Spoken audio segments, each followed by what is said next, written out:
स्वागत है आपका हमारे चैनल पर। मैं हूं आपके साथ शिप्रा सैनी। गुजरात निकाय चुनाव में बुरी हार के बाद अब कांग्रेस पार्टी में बगावत के सुर नजर आने लगे हैं।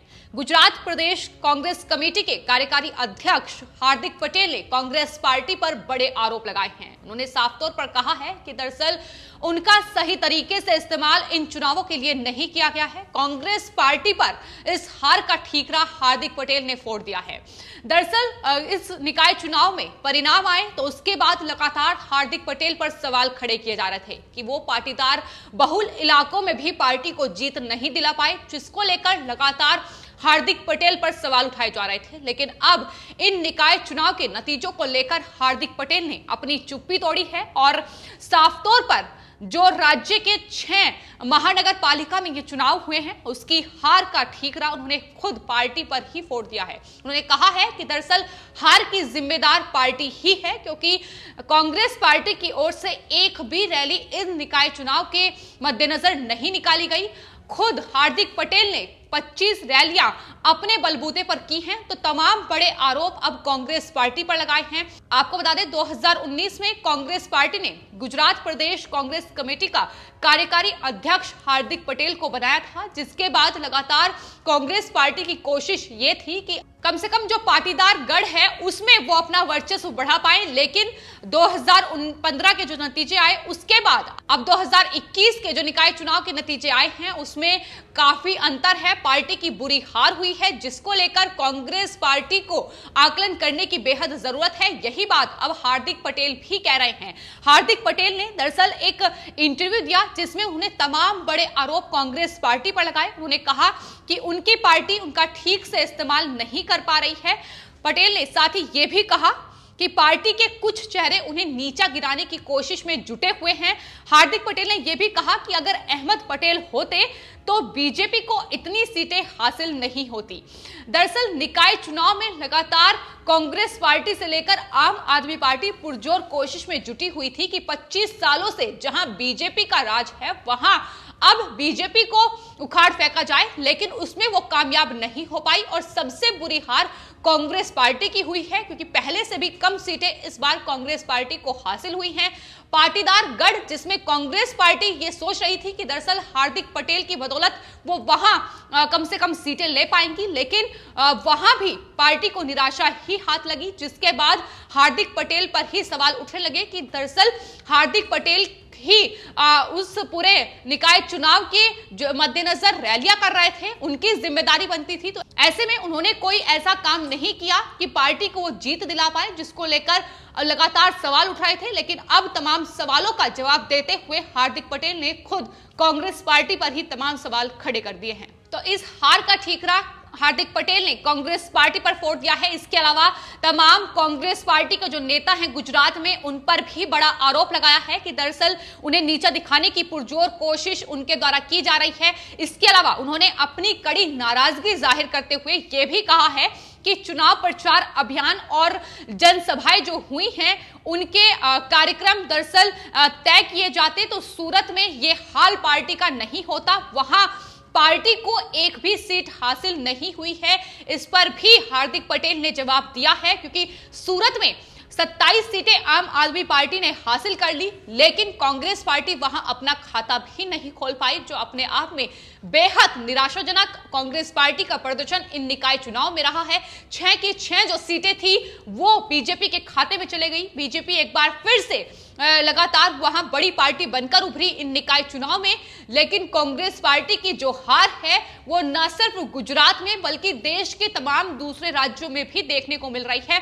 फिर चाहे वो पुदुचेरी में हो, किस तरीके से कांग्रेस पार्टी की वहां सरकार गिर चुकी है। तो लगातार कांग्रेस पार्टी की हार का नतीजा ये है कि अब कांग्रेस पार्टी में ही बगावत के सुर नजर आ रहे हैं। न सिर्फ हार्दिक पटेल अब गुजरात निकाय चुनाव को लेकर कांग्रेस पार्टी पर निशाना साध रहे हैं, बल्कि दूसरी ओर गुलाम नबी आजाद से लेकर कांग्रेस पार्टी के तमाम वरिष्ठ नेता लगातार अब कांग्रेस पार्टी पर ही सवाल उठा रहे हैं। सोनिया गांधी को पत्र लिखकर, चिट्ठी लिखकर लगातार उनसे जवाब मांगने की कोशिश की जा रही है, क्योंकि कांग्रेस पार्टी का हाल इतना बेहाल हो चुका है कि लगातार जो वरिष्ठ नेता है कांग्रेस पार्टी के, वो भी कहीं ना कहीं अब कांग्रेस पार्टी के अध्यक्ष पद से लेकर तमाम जिस तरीके से कांग्रेस पार्टी कार्य कर रही है उसको लेकर अब सवाल उठा रहे हैं। तो लगातार कांग्रेस पार्टी न सिर्फ देश में बिखर रही है, बल्कि जो कांग्रेस पार्टी की जो अंदरूनी कलह है वो भी लगातार बढ़ती जा रही है। इसको लेकर भी कांग्रेस पार्टी को विचार करने की जरूरत है।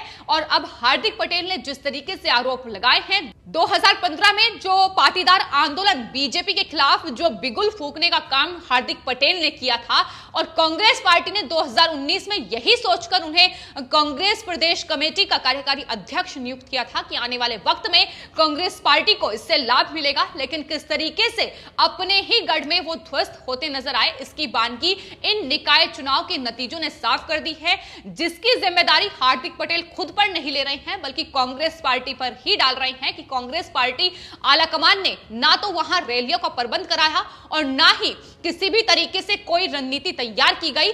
तो अब इस तरीके से मतभेद लगातार चुनाव के नतीजे सामने आने के बाद पार्टी के बीच सामने आ रहे हैं। आपको बता दें, अब तक अगर गुजरात की बात की जाए तो गुजरात में दरअसल दो ही पार्टियां आमने सामने होती थी, बीजेपी और कांग्रेस पार्टी, लेकिन अब तीसरी पार्टी ने दखल दे दिया है, आम आदमी पार्टी। हालांकि आम आदमी पार्टी की भी बुरी हार इन निकाय चुनाव में हुई है, लेकिन इसके बावजूद वो 27 सीटें सूरत में जो हासिल की हैं वो कांग्रेस पार्टी की चिंता जरूर बढ़ाएगी, क्योंकि सूरत में शून्य पर कांग्रेस पार्टी पहुंच गई। तो ऐसे में अब कांग्रेस पार्टी की राह गुजरात में आसान नहीं होने वाली है। 2022 में विधानसभा चुनाव है, ऐसे में पार्टी को आकलन करने की बेहद जरूरत है। ये बात लगातार कांग्रेस पार्टी के तमाम नेता कह रहे हैं, क्योंकि 2017 में जो स्थिति थी अब 2021 में वो पूरी तरीके से बदल चुकी है। 2017 में पुरजोर कोशिश कांग्रेस पार्टी की ओर से की गई थी और यही वजह थी कि 80 सीटें